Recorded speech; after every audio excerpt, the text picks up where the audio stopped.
여기는 국민이 지배하는 곳입니다. 이 말은 미국의 닉슨 대통령이 탄핵을 피해서 사임한 후에 그 후임자인 제럴드 포드가 취임 선서를 한 직후에 한 말입니다. 마찬가지로 여기 우리가 살고 있는 대한민국은 국민이 지배하는 곳입니다.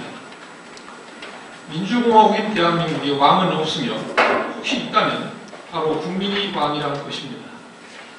지금 이 표현은 사실 미국 헌법 제정 당시에 필라델피아 컨벤션에서 나온 말입니다. 영국의 탄핵 제도를 미국에서 수용하는 과정에서 영국의 왕에게는 탄핵이 미치지 않았고 대신들에게만 탄핵을 했기 때문에 미국의 경우에는 어떻게 할 것인가? 즉 미국의 대통령이 영국의 왕이 법무하는 지위에 있었기 때문에 과연 탄핵을 대통령에게 미치게 할 것인가를 토론한 과정에서 나온 말입니다. 이 말도. 그때 그 필라델피아 컨벤션에 참석한 사람들이 이렇게 말했습니다. 민주공화국인 미국에는 왕이 없다. 왕이 있다면 그것은 바로 국민이다. 따라서 국민의 미임을 받아서 행정을 수행하게 되어 있는 대통령도 국민에게 책임을 져야 될 일이 있으면 탄핵으로 소추해서 의결해서 또 심판해서 물러나게 할 수 있어야 한다. 이런 얘기가 나왔던 겁니다. 그 얘기를 제가 여기서 가져다 쓴 겁니다. 따라서 그 누구도 법 위에 군림할 수 없고 그 누구도 법으로부터 자유로울 수 없습니다. 국민에 의해 세워진 지도자가 법을 위반하고 국민의 신임을 저버렸을 때 국민은 그에게 책임을 물을 수 있어야 합니다. 오로지 국민의 동의에 기초해서 정당화되는 국가 권력은 국민이 그 동의를 철회하는 순간 사상 누각에 불과하게 되는 것입니다.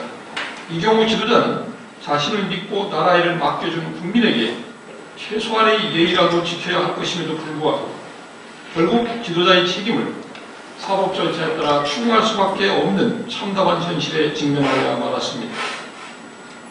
이 상황에서 국회가 탄핵 소추를 했고 이제 탄핵 심판 절차가 진행 중인데 이 심판을 담당하는 기관으로서 헌법재판소와 그리고 양 당사자 모두 명심해야 할 것은 탄핵 심판의 일반 사법 절차, 즉 민형사 소송 절차라든가 행정상의 징계 절차와 성질을 전혀 달리한다는 점입니다. 이 절차가 사법의 프레임 안에서 진행되긴 하지만 정치적 성격이 매우 짙은 절차입니다. 개인 그 누구, 모모 씨에 대해서가 아니라 국가 최고 헌법기관인 대통령직에 대해서 책임을 묻는 절차입니다. 국가 최고 헌법기관의 지위에는 공직자의 민주적 정당성을 회수하는 절차입니다. 정확히 말하면 민주적 정당성을 회수할지 여부에 관한 판단을 하는 절차입니다. 탄핵 심판은 따라서 국사재판입니다. 어떤 개인의 잘잘못을 가리는 재판이라기보다는 국가의 정치의 그 운영을 정하는 중요한 결정입니다. 그래서 우리가 국사재판이라고 말할 수 있다고 생각이 되고 따라서 그에 걸맞게 절차가 진행돼야 하는 겁니다. 거기에서 더 나아가 한국의 탄핵제도는 내부에서 그 예를 찾아보기 어려운 특수한 점이 있습니다. 즉 탄핵 심판이 청구되면 자동적으로 피청문의 직무가 정지되게 되어 있습니다. 국민으로부터 직접 선출되는 대통령직을 임명직 공무원인 국무총리가 대행하게 됩니다. 이것은 그 자체로서 이미 헌정의 위기가 되는 겁니다. 이로 인해서 국정의 공백 내지 불안전한 가동 상태가 발생합니다. 이러한 상황은 국내외적으로 하루가 멀다 하고 발생하고 있는 미급한 문제들과 더불어 조속한 헌재 결정이 절대적으로 요구되는 사태라고 할 것입니다. 나아가 오늘 퇴임하셨죠. 우리 그 헌법재판소장이 퇴임했는데 1월 25일 9번째 변론 기일에 헌재 소장 자신이 공개적으로 우려를 표명한 바 있습니다. 9인으로 구성되는 헌법재판소 재판부의 재직재판관의 숫자가 줄어들게 되면 제적 3분의 2 이상의 재판관 찬성으로 탄핵 인용 결정을 할 수 있도록 하는 헌법의 정신이 왜곡되게 됩니다. 인용 결정에 필요한 정족수는 9분의 6이죠. 3분의 2의 재판은 9분의 6입니다. 그런데 한 명이 줄게 되면 오늘부터 한 명이 줄게 됐어요.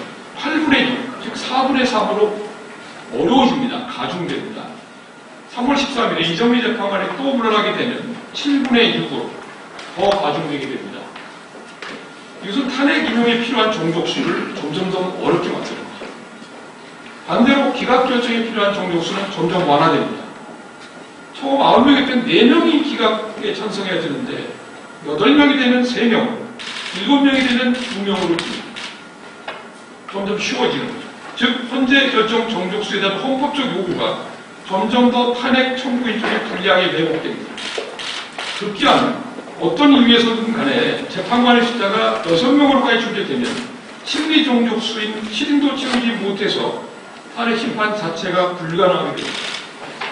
제가 여기서 어떤 이유에서든지 이렇게 말씀을 드렸습니다만 간단히 말씀해서 한 명이 사퇴라도 하면 그대로 탄핵 심판은 정지됩니다. 대통령 권한대행이 대통령 권한대행이 헌법재판소장을 임명할 수 있는 지금 헌법이 통설은 불가능하다는 겁니다. 그럼 헌법재판관은 임명할 수 있느냐? 양설이 있습니다만 간단한 문제가 아닐 겁니다. 그래서 만약에 이정미 재판관이 3월 13일 퇴임하고 나서 7명밖에 남지 않았을 때 그 중에 한 분이 사퇴라도 하면 대통령 권한대행이 더 이상 재판관을 임명할 수 없다면 또는 임명하려고 시도해도 국회에 의해서 봉쇄된다면 우리 헌법재판은 탄핵 심판을 더 이상 진행할 수 없게 됩니다. 그렇게 되면 헌법재판소의 기능이 방해 상태에 도달하게 됩니다. 심각한 문제입니다. 따라서 헌법재판소장이 재직 중에 9명의 재판관으로 헌재가 온전하게 구성된 상태에서 결론을 종결하고 결정을 선고하는 데까지 나아갔어야 합니다. 이것은 헌법이 요구하는 바입니다. 뭐 개인적인 희망이 아니고. 그런데 사실 여러분이 지금 목도하고 있다시피 대통령직 대리인단이 너무 집요하게 소송 지연 전략을 구사하고 있는 것으로 보입니다.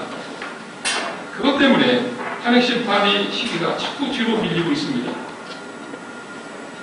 현재는 그동안 양 당사자 측의 협조를 구하는 식으로 절차를 진행해 왔습니다만은 이런 식으로 자신의 임무를 다했다고 강변하기에는 사태가 너무나 엄중합니다. 형사재판으로 다투고 가려야 될 문제들은 검찰이나 특검, 법원에 맡겨두고 현재는 국사재판인 탄핵 심판을 국사재판답게 속행하여야 합니다. 그래서 조속히 심리를 종결함으로써 국민들이 그동안 헌재에 보여준 신뢰에 답하여야 합니다. 무엇보다 헌재는 주권자인 국민의 이름으로 심판하는 국가 최고의 사법기관의 권위로서 소송지휘권을 보다 적극적으로 행사해야 할 것입니다.